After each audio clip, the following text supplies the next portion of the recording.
Hey guys, if you're a long-time viewer, thank you so much for supporting my channel. If you're new here, I'm donating half of all the profits of my channel for the next few months to help with the aftermath of Hurricane Helene. I'm donating to the United Cajun Navy, who currently have boots on the ground and helicopters in the sky, trying to find missing people and get them food, clean water, and medical supplies. Thank you so much for your time. Please be sure to like this video, comment your thoughts down below, and subscribe as I upload new stories every day for your enjoyment. Now on to the story.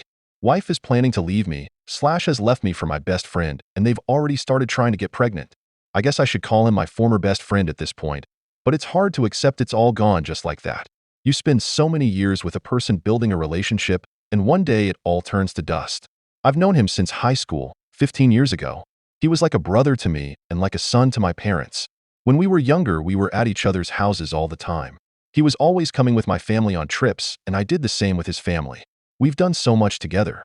He was the best man at my wedding, and I would have been the best man at his wedding. Many trips and nights spent out together. Many times we helped each other. Many conversations about life, love, and ourselves. He was always my go-to person in tight situations and when I needed advice. It's hard to say how much losing him hurts, because for whatever else he was always there for me when I needed him and a solid source of advice. He was a true friend, until he wasn't. It may be as big of a blow to lose him as losing my wife. I've been married to my wife for almost 5 years, but we've been together for 7. I remember when we first met. Love at first sight. She was gorgeous and had these really piercing blue eyes and a really infectious laugh. We hit it off, and to my surprise she accepted when I asked her out, even though I felt like she was out of my league. I fell even more in love with her as we got to know each other. She had such a passion for life and helping people. She was so kind and gentle with everyone, just a really warm person, and that made me love her more. I loved being married to her, and I always felt our marriage was great, not even just good. I was not one of those husbands that let himself go. I took care of myself and ate well. I remembered all of our anniversaries and special dates. When she talked to me, I listened and paid attention.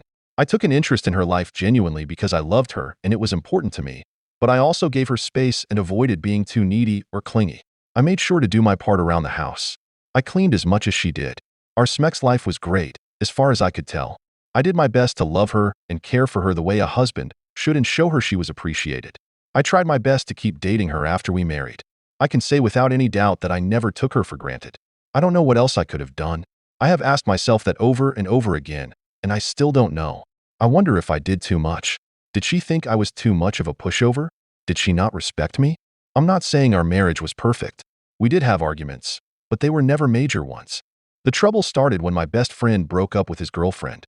He was pretty upset about it and took it hard.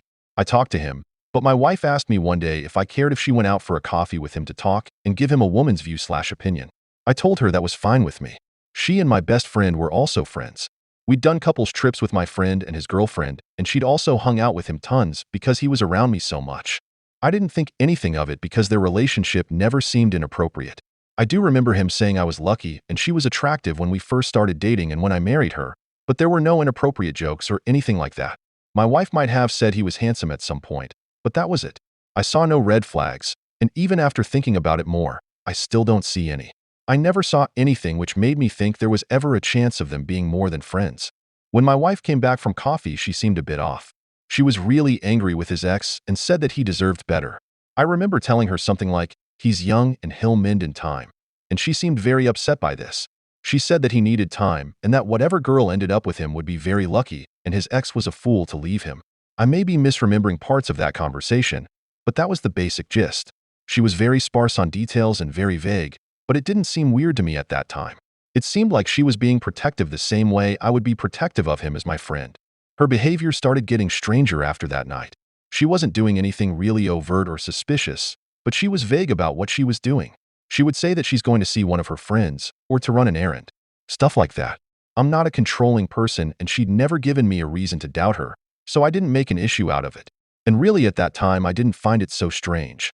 I noticed my friend was being weird too, but I thought it was because of his split and him being depressed. I would invite him to hang out, and he'd turn me down, which was unusual. He never had a reason other than he was busy. I started seeing less and less of him, and when I did see him he was different. I would not say nervous, but definitely seemed not to be comfortable. He sent me a message asking me to stop by his house one day. He said we needed to talk about some things, and he had to get some stuff off his chest. I drove over there not suspecting anything. I knocked on the door, and he came to answer. I tried to make some jokes and light conversation, and he completely ignored me. He asked me to go into the living room, and there was my wife sitting on his couch. I don't know if I knew at that moment, but I did feel a sense of dread start to come over me. She started crying almost as soon as I walked in, and he jumped right in and told me that there was no easy way to say what he was about to say, but he and my wife were in love and wanted to be together. I stood there completely stunned. I felt like I wasn't even alive for a while. When I started to come back to my senses, they both tried to say how sorry they were and that they both loved me and regretted happening. They told me that this just happened and they never intended for things to turn out like this. They knew they were wrong, but it didn't matter because they were in love. They both promised that they had not had sex and it was only an emotional affair. I'm not sure if that is true or not, but I don't know if it really matters. And that is basically where we are now.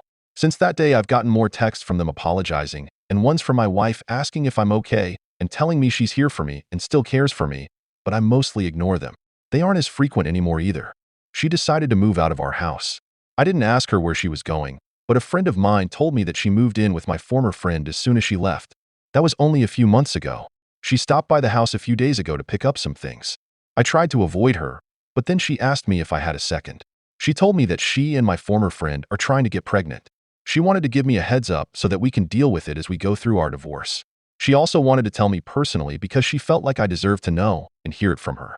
It hurts so much to hear how she's already moving on. We wanted to have children together, but she wanted to wait until she turned 30. Now he's going to get to be the father to her children, and I'm going to have to watch her carry his child. I am here looking for any advice you can give me. I don't know how to deal with her getting pregnant. I feel like that's going to be a struggle and source of pain once it happens. I feel so jealous of him because he is getting the life I wanted with her. I also know that her getting pregnant is really the end. Once that happens, there's no chance we could reconcile.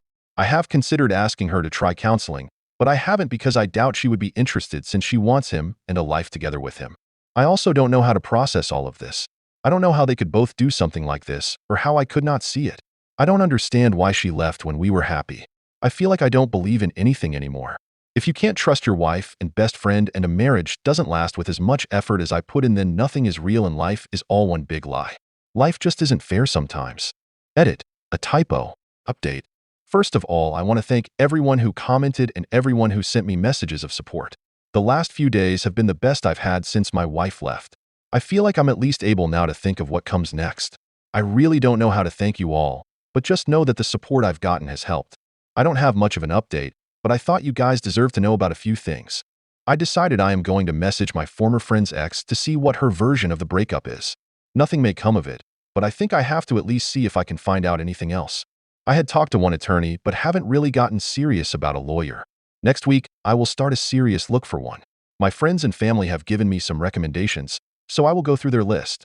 I don't know when I will start it, but I'm pretty sure I'll enroll in some type of counseling. I don't feel like my mental state right now is very good, and I don't think I have the tools to pull myself out of this. I need help. I am thinking of writing to my wife and ex-friend. A lot of you asked me why I didn't do anything to him when they told me, and that bothered me because I realized I never took the chance to tell them how I feel and how they've hurt me. I feel like they need to know even if they don't care. There were a lot of other suggestions about things to do to help deal with the situation. I'm going to make some changes around my house to try and make things more comfortable here until I can move. I will also try to keep myself busy, but in reality the hard part so far has been nights when I am alone and it is quiet like now. Relevant comments. Brian 321. Depending on your state, you can sue for alienation of affection. I would look into that. I would go absolutely nuclear on them. This is so devastating to read. I'm really sorry you're going through this. OOP. I am in NC. I think that is an option here. I feel like I am in some alternate reality right now, second-guessing everything. Update. 1 month later. I want to thank you guys again for all of the messages of support you've sent and all of the advice. I never expected internet strangers to care that much about me or my situation, but it's done me a lot of good to be reminded of how kind and good people can be. I tried to respond to most of my messages, but even if I didn't, please know that I read them and it helped me to know that I had so much support. I also want to apologize to everyone for not updating sooner. I know I have been saying I would post an update for a few weeks, but every time I thought about it, I just couldn't force myself to do it, but I'm in a good place to write it today. One of the things a lot of people recommended on the original was for me to contact my ex-friends, just going to say EF for ease, ex-girlfriend, to see if she knew anything about his affair with my wife. I did contact her, but she confirmed EF's story about the reasons for their breakup. I asked if she had noticed anything weird or had any reason to suspect he was involved at all with another woman before they split, and she said she didn't have any suspicions. I doubt she has any reason not to be honest with me, and she seemed genuinely shocked that they ended up together, so I believe her. In my first post, I added an update about writing my EF and wife a letter for closure. Most of you advised me not to do this. I decided to follow that advice. I wrote it for myself, but I didn't send it. I think you guys were right that it was better to not send it since they wouldn't care anyway. I finally chose an attorney to represent me a few weeks ago. He was someone that was recommended to me, and I felt like I could trust him to protect me and make sure I came out of the divorce as whole as possible. I officially filed for divorce last week. That was a hard day, but I knew it had to happen. I won't say that there isn't still a part of me that fantasizes about her coming back and saying she made a mistake and wants to start over, but that's not realistic and I can't live my life based on a fantasy that will never happen. I think any boost I felt leading up to the filing was taken away by the filing, and I have been feeling more depressed again. I looked into some personal counseling like you guys suggested, but I decided now was not the best time. I recently started a new project at work, and with some of the changes I've made in my life, I've been staying busy, which helps. It will probably sound crazy to say this, but there is also a part of me that doesn't really want to feel better. I feel like this is how I should feel when my marriage is ending. About the alienation of affection suits. I decided not to pursue it. I know that most of you wanted me to do this, but my attorney told me that it wouldn't be easy and he couldn't guarantee anything. I just don't care about the money. Even if I had pursued it and won, it wouldn't have changed anything. And my main desire right now is to be done with this as soon as possible. I have decided to move away and start over once this is done, and I can't do that until my divorce wraps up. The only other interesting update I have is that after my wife got her papers, she contacted me asking if we could meet and talk. I haven't responded and don't know if I will. I don't feel like I have anything left to say to her, and I don't think she has anything to tell me that I want to hear. As far as what I've been doing, I've been running more. I've done some reading, tried yoga and some meditation. I liked yoga but not meditation so much. Work has been much busier, which is good. I thought about learning French, but I probably will put that on hold for now. I have some other projects I started for my hobbies. Took fishing up again. Just really trying to stay busy so I don't have as much time alone where my mind is idle. As far as what changes I've made around the house, I got rid of a lot of trinkets and things that reminded me of my wife. I did end up getting a body pillow for my bed, and as dumb as that seems, it helped me relax more. I am still staying in the guest room, but I may move back into the master soon. It doesn't matter much at this point. I still am not sleeping well and don't think changing rooms would make a difference. That's about it. I have been reading a lot more about failed relationships and through some of the sites that were recommended to me. I watched one video on YouTube that has helped me reframe the way I thought about our relationship. I won't link it since I don't know if that is okay, but the short version is that the man giving the talk says that if the person you were with moves on quickly from you, then they weren't really your one. I try now to think about my wife that way. I thought she was my one, but she never really was if she could do all of this. He also made some really good points about memories and accepting when someone you cared about becomes a memory. That's really all I have to say. Not a really happy or eventful update, but that's how it goes, I guess. Relevant comments from OOP. It feels like that's probably what she wants. A chance to try and make herself feel like a less crappy person and to get some type of closure. It's just amazing to me after everything she has done that she would still feel entitled to that. I would definitely say that my mood has changed a lot. I don't feel as sad in the same way anymore, but I feel a lot more anger. Even just typing about her here makes me really angry. I don't like feeling that way, but that is how I feel nonetheless. One last comment from OOP. A lot has been happening, but I'm not ready to talk about it right now. I know that's not much of an update, but I will try to update when things are in a better place. I just don't know when that will be. Story 2. My wife told me I'm replaceable. I, 30M, have been married to my wife, 29F, for 2 years, and we have known each other for 6. A few weeks ago, we had an argument, and during our disagreement, she told me that I am replaceable. After our argument, she went out with her friends.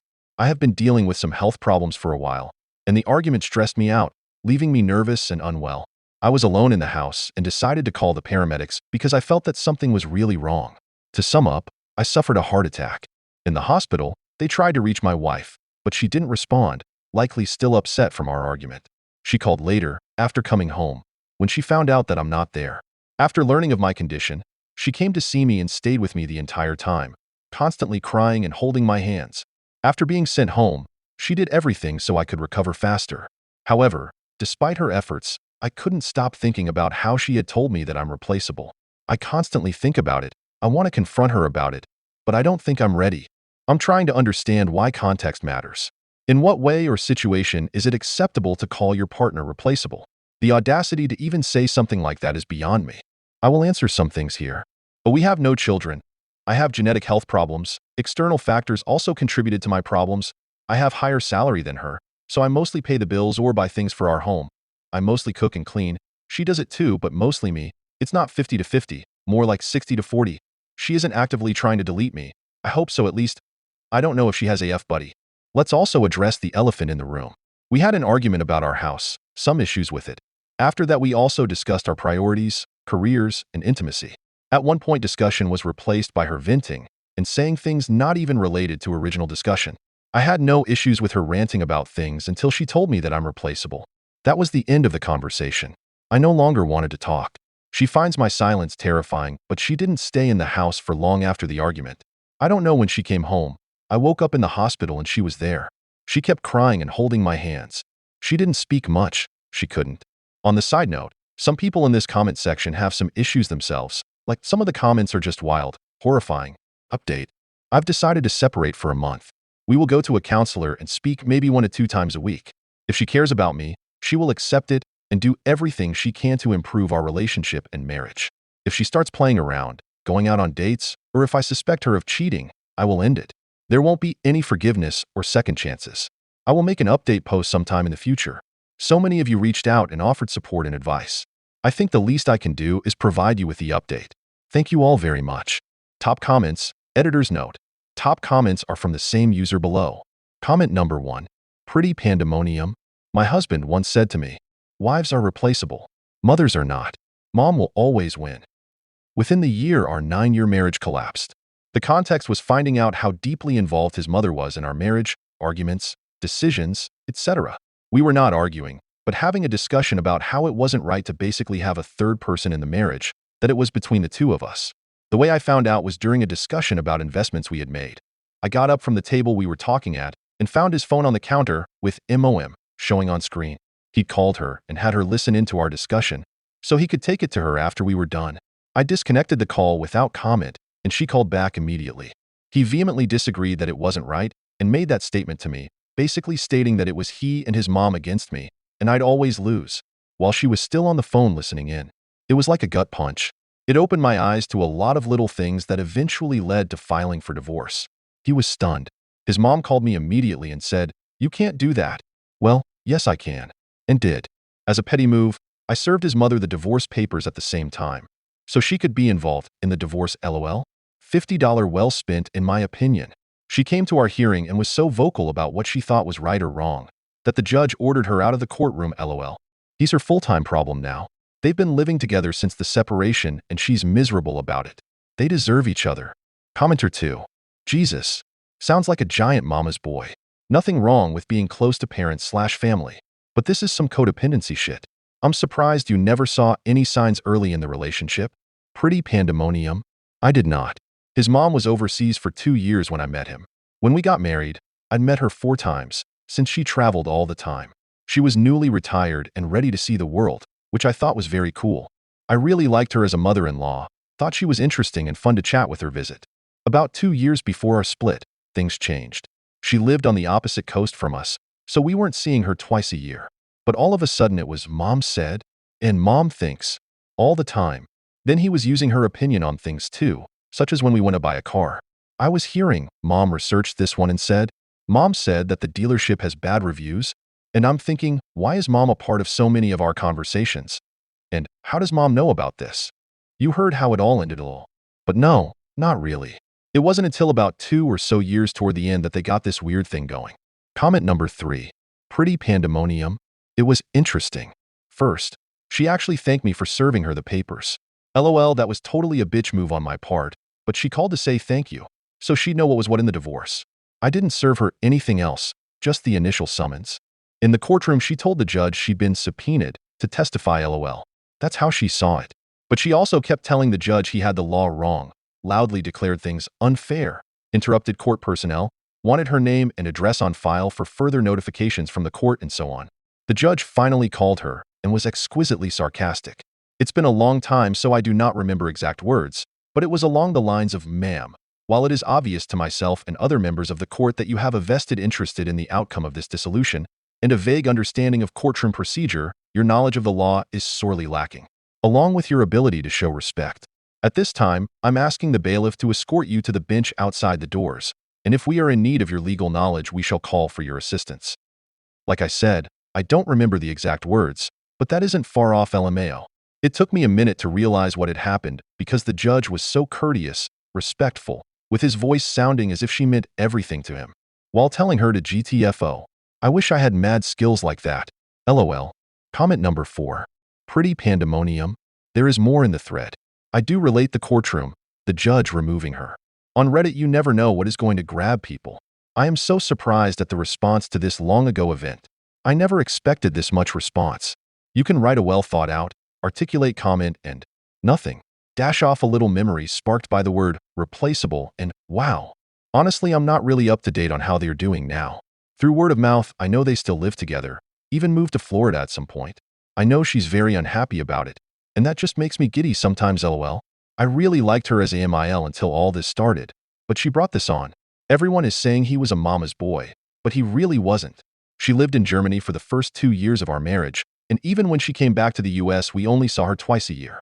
We'd call her every few weeks to see how she was doing since she was getting older, and that was it. Then for some reason he got mommy fever and started involving her in everything, until I saw the phone line was open, so she could hear everything we were discussing. I'm rambling. LOL. Sorry, I'm really tired. But yeah, keep reading the thread. You'll see how it went down in court. Have a terrific week. I'm off to sleep, laughing face. Update, 1.5 months later. As promised, here's an update on my situation. I won't go into much detail, just the most important things. Physically, I'm doing great. I've started working out again, although at a slower pace than before. With time, it will get better. Separation really helped me a lot. Firstly, I might sound selfish, but I only worried about myself, so I did everything for myself. At first, it was a different feeling. I felt alone for the first time in a really long time, and I needed a few days to get used to it. After I got used to it, it was actually quite nice. I got to do whatever I wanted, whenever I wanted. I bought myself a lot of things, redecorated a bit, changed some old things, and honestly, I liked it. There was no stress, no arguments, no problems. It was peaceful and quiet. I also got myself a cat, and the two of us get along really well. I spoke to my wife on a weekly basis. We also went to a counselor, which really changed a lot of things. Whenever we went there, I laid all the cards on the table. I was really honest, maybe too honest, and I said a lot of things that had accumulated over time. Every annoyance, issue, pretty much everything I thought could be way better. My wife took the separation really hard. It was really bad. For the first few days, she was fine, or she pretended to be, but as time progressed, it was clear she wasn't doing well. What I did was whenever we went to a counselor, I focused only on trying to figure out my marriage and issues with it. But as soon as I left the counselor, I checked out. Like a switch, I didn't want to bring any of it home and disturb my peace.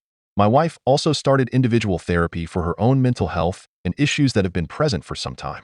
I asked her if she cheated on me, and honestly, I expected some outburst of rage or yelling, but there wasn't any of it.